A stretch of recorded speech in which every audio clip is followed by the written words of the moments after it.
Nairobi County has unveiled plans of installing charging infrastructure for electric vehicles at the Nairobi Green Park terminal.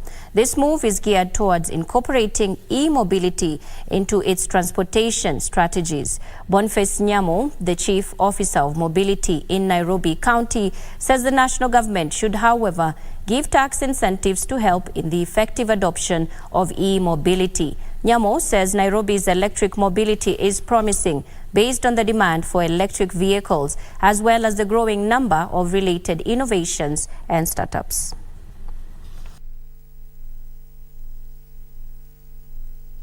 We are encouraging especially PSVs because they are the biggest emitters in the CBD and the city and across the country to go the electric way.